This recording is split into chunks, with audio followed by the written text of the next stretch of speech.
আমি যে ঘটনাটি শেয়ার করতে যাচ্ছি সেটি ঘটে আমার মায়ের সাথে। ঘটনাটি 1984 সালের সময়কার। সবেমাত্র নতুন বিয়ে হয়েছে বাবার মায়ের। কিছুদিন না যেতেই আমার বাবার সাথে দাদার ঝামেলা শুরু হয়ে যায়। কেননা পরিবারে অনেকগুলো ছেলেমেয়ে ছিল, ছোটোখাটো বিষয় নিয়ে ঝগড়া লেগে যেত বারবার। তখন বাবা সিদ্ধান্ত নেয় যে তিনি আর দাদার সাথে থাকবেন না, আলাদা কোথাও বাড়ি বানিয়ে সেখানে থাকবেন। বাবা তার চাচার কাছ থেকে ঝোপঝাড় জঙ্গলের মধ্যে কিছু অংশ কিনে নেয়। সমস্ত গাছপালা কেটে পরিষ্কার করে সেখানে একটা কুঁড়ে ঘর তৈরি করেন। বাগানের মাঝখানে শুধুমাত্র একটাই বাড়ি, সেটা হচ্ছে আমাদের। আশেপাশে কোনো বাড়িঘর নেই। বেশ কিছুদিন ভালো মতন চলতে থাকে। এরপর থেকে শুরু হয় সমস্যা। তখনকার সময় আমাদের এখানে ছিল না বিদ্যুৎ, একমাত্র আলোর ব্যবস্থা ছিল কুপি অথবা হেরিকেন। আর সময় বুঝতে পারত মানুষ আকাশের তারা দেখে। প্রতিদিনের মতো সমস্ত কাজকর্ম শেষ করে বাবা মা ঘুমিয়ে যান। একদিন আমার মা স্বপ্নে দেখেন পশ্চিম দিক থেকে একটা কালো ঘোড়া বাতাসের উপর ভেসে দৌড়ে আসছে।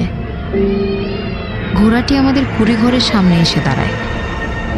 ঘোড়ার উপর থেকে লম্বা বিশাল দেহ বিশিষ্ট একজন মানুষ নেমে আসে।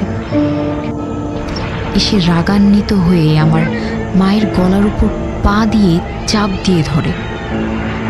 মা স্বপ্নের মধ্যে ছটফট করতে থাকে বাঁচার জন্য। বাস্তবেও একই রকম ছটফট করতে থাকেন তিনি। বাবার ঘুম ভেঙে যায় মায়ের ছটফটানিতে। তখন মাকে ধাক্কা দিয়ে জাগিয়ে তোলেন তিনি। এভাবে প্রতিদিন চলতে থাকে। অবশেষে একদিন অতিষ্ঠ হয়ে আমার মা বাবার সাথে স্বপ্নের বিষয়টা শেয়ার করে। আমার বাবা তখন রাতে কিছু অংশ জেগে থাকতেন এটা দেখার জন্য যে সত্যি কি এটা স্বপ্ন নাকি প্যারানর্মাল কোনো কিছু। একদিন আমার বাবা এভাবে রাত জেগে আছেন। তিনি শুনতে পেলেন ঘরের সামনে দিয়ে একটা ঘোড়া বিকট শব্দ করে দৌড়ে যাচ্ছে। তখন বাবা বিষয়টি বুঝতে পারলেন, তবে কি করবেন এর সমাধান সেটা ভেবে পাচ্ছিলেন না। একদিন আমার মায়ের দুলাভাই আসেন বাড়িতে বেড়াতে। তিনি কুফরি কালাম জানতেন। মা তার দুলাভাইয়ের সাথে ঘটে যাওয়া স্বপ্নের বিষয়টি শেয়ার করেন। তখন তার দুলাভাই তাকে একটা উপায় বলে দেন। তিনি বলেন এটা অনেক ভয়ানক আর অনেক বয়স্ক একটা জিন। এর সাথে বাড়াবাড়ি করে কোনো লাভ হবে না। তুমি একটা কাজ করতে পারো, রাত 3টার সময় গোসল করে ভেজা কাপড়ে পশ্চিম দিকে একটু দূরে দাঁড়িয়ে উচ্চস্বরে অনুরোধ করে তাকে বলবা, আপনি আমার ধর্মের ভাই, আমি আপনার কোনো ক্ষতি করিনি, আপনি দয়া করে আমার কোনো ক্ষতি করবেন না, আমার ভুল ত্রুটি হলে ক্ষমা করে দেন। মা সেই মতোই কাজ করেছিল। এরপর অনেক দিন হয়ে গিয়েছে, এই স্বপ্ন কিংবা ঘোড়া কোনোটাই তাকে আর দেখতে হয়নি। আমি সাদিদ বলছি মিরপুর 1 থেকে। ভূত কথার একটি পর্বও যেন লাইভ শোনা বাদ না যায়, তাই পুরো সপ্তাহ জুড়ে গুনতে থাকি শুক্রবার আসতে আর কয়েকদিন। এটা যেন একটা নেশা হয়ে গেছে আমার কাছে। চলে যাচ্ছি আমি আমার ঘটনায়। আমার ঘটনাটি 2টি ভাগে শেয়ার করছি। বেশি ঘটনা আছে, সেগুলো সময় পেলে লিখে পাঠাবো। আজ 2টি ঘটনা শেয়ার করছি। আমার বাসা হচ্ছে মিরপুর 1 নম্বর চিড়িয়াখানা রোডের খুবই কাছে। আমার বাসাটি মূলত একটা টপ ফ্লোরে ছাদের নিচেই। প্রথমেই বাসাটির একটু বর্ণনা দিই। বাসাটি খুবই বড় এবং আমাদের বাসাটি ডুপ্লেক্স করা খুব সহজেই ছাদে চলে যাওয়া যায়। এই বাসাটিতে ওঠার পর প্রথম কয়েক মাস খুব ভালোভাবেই কেটে যায়। আস্তে আস্তে শুরু হয় খুবই ভয়াবহ ঘটনা। প্রতি রাতে ঠিক একটা সময়, রাত 1:15 বা 20 মিনিট হলেই শুরু হতো ভয়ানক ঘটনা। ছাদের ওপর মনে হতো কেউ দৌড়াচ্ছে, কেউ নূপুর পায়ে হাঁটছে, মার্বেল ছুঁড়ে মেরে খেলছে। মনে হচ্ছে ছোট ছোট ইটের টুকরো আকাশ থেকে পড়ছে। এমনভাবে নিয়মিত এগুলো চলতে থাকে। কয়েকটা দিন যাওয়ার পর ছাদের শব্দ তো চলতোই, কিন্তু শুরু হয় নতুন ঘটনা। প্রতিদিন বারান্দার গ্রিলে একটা করে বেশ শক্ত কিছু দিয়ে বাড়ি দিয়ে যেত এবং একটা কাকের ডাক দিত। এমন কয়েকদিন যেতে যেতে পরে বাসার সবাই এই একই ঘটনাগুলো শুনতে পারত, বুঝতে পারত। খুব বেশি সাহসী ছিলাম বলে ভয় পেতাম না, আবার নিজেকে বুঝ দিয়ে ঘুমিয়ে পড়তাম প্রতিদিন রাতে। এভাবেই কেটে যেত দিন, মাস, বছর। আজ 9 বছর হয়ে গেছে। এখনো মাঝে মাঝে সে ছাদের হাঁটার আওয়াজ, নুপুর পরে নাচার আওয়াজ শুনতে পাই। এখন বলবো আমার সাথে এবং আমার ছোটবেলার বন্ধু ফাহিম এবং আমার চাচাতো ভাই রোহানের সাথে, অর্থাৎ আমাদের 3 জনের সাথে ঘটে যাওয়া এক ভয়ানক রাতের ঘটনা। তারিখটি ছিল 4 অক্টোবর 2020। আমার আপন ফুপু বেশ কিছুদিন হাসপাতালে অসুস্থ ছিলেন। 4 অক্টোবর রাতে তিনি শেষ নিঃশ্বাস ত্যাগ করে পৃথিবী ছেড়ে চলে যান। ইতিমধ্যে বাসায় ফোন চলে আসে এবং সকলে কান্নায় ভেঙে পড়ে।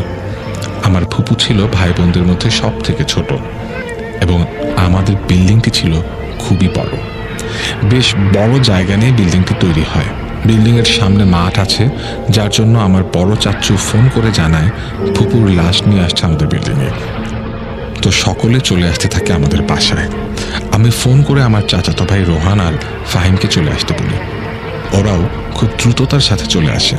বাবা বলাতে 3 জন মিলে যাই পাশের মসজিদে লাশের খাটিয়ে আনতে।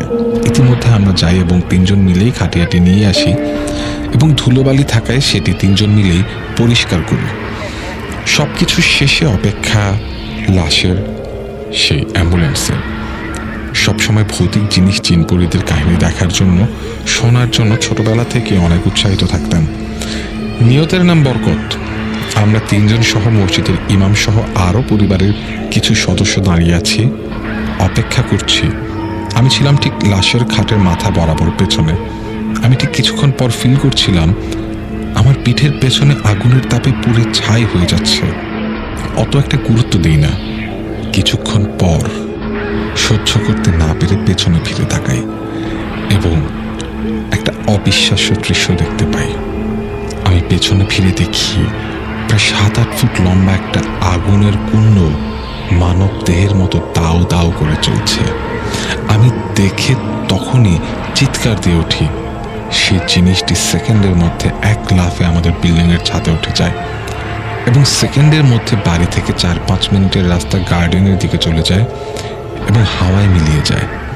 সাথে থাকা আমার ভাইয়েরা, আমার বন্ধু এবং মসজিদের ইমাম খুব ক্লিয়ার দেখতে পান। ইমাম সাহেব আমাদের সূরা পড়ে ফু দিয়ে দেন এবং বলেন মধ্যরাতে এরা ঘোরাফেরা করে। সেই রাত থেকে আমার এবং আমার চাচাতো ভাই রোহান এবং ফাহিমের অনেক জ্বর চলে আসে, যেহেতু 3 জনে একই সাথে দাঁড়িয়েছিলাম। কিন্তু কাহিনী কিন্তু এখানেই শেষ হয়নি। 2-3 দিন ভালোভাবেই যায়। কিছুদিন পর রাতের বেলা যখন ঘুমাতাম, সেই ছাদের সেই শব্দগুলো তো হতোই, সাথে পেতে থাকি নতুন সব কর্মকাণ্ড। 2-3 দিন ভালোভাবেই যায়। কিছুদিন পর রাতের বেলা যখন ঘুমাতাম, সেই ছাদের শব্দগুলো তো হতোই, সেই সাথে নতুন সব কর্মকাণ্ড হতে থাকে। মধ্যরাতে ঘ্রাণ পেতাম কেউ যেন গরম তেলে মাছ ফ্রাই করছে, পরোটা ভাজছে, ডিম ভাজি করছে, কিন্তু আমাদের রুমের আশেপাশে কোনো রান্নাঘর নেই। এভাবে মনের ভুল ভেবে উড়িয়ে দিই। কিন্তু একদিন রাতের বেলা আবারও ঘটে যায় আমার সাথে সেই ভয়াবহ ঘটনা। কিন্তু সেদিন ছিলাম আমি একা আমার রুমে। আমার অনেক রাত জাগার অভ্যাস রয়েছে, তো সেদিনও রাতে শুয়ে ফোন টিপছিলাম। হঠাৎ সেই গরম তেলের মাছ ভাজার, ডিম ভাজি করার ঘ্রাণ পাই, তাও গুরুত্ব না দিয়ে ফোন চালাতে থাকি। হঠাৎ চোখ যায় জানলার দিকে। সেই আগুনের লম্বা অবয়বটি জানলার গ্রিলের সাথে ঘেঁষে আমার দিক হয়ে আছে। মনে হচ্ছিল জানলা ভেঙে আজ আমাকে মেরেই ফেলবে। তখন আল্লাহ আল্লাহ বলে চিৎকার করতে থাকি, কেউ শুনতে পায়নি। মনে হচ্ছিল হাত পা কিছুই নড়ছে না। অনেক চেষ্টা করি, তাও উঠে দাঁড়াতে পারছিলাম না। হঠাৎ করে খাট থেকে পড়ে যাই এবং দরজায় বাড়ি খাই। খুব জোরে শব্দ হয়। এরপর পাশের রুম থেকে মা, বাবা, বড় বোন চলে আসে। সব কিছু খুলে বলি। মা সূরা পড়ে ফু দিয়ে ঘুম পাড়িয়ে দেয়। পরদিনই বাবা বাসায় এক হুজুরকে নিয়ে আসে।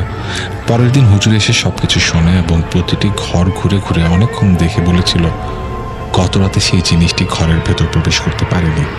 বাবা মা 5 ওয়াক্ত নামাজ আদায় করে এবং প্রতিদিন তাহাজ্জুদ নামাজ আদায় করেন বাবা, এবং ঘরের দরজায় লাগানো ছিল সূরার আয়াত, যার জন্য প্রবেশ করতে পারেনি।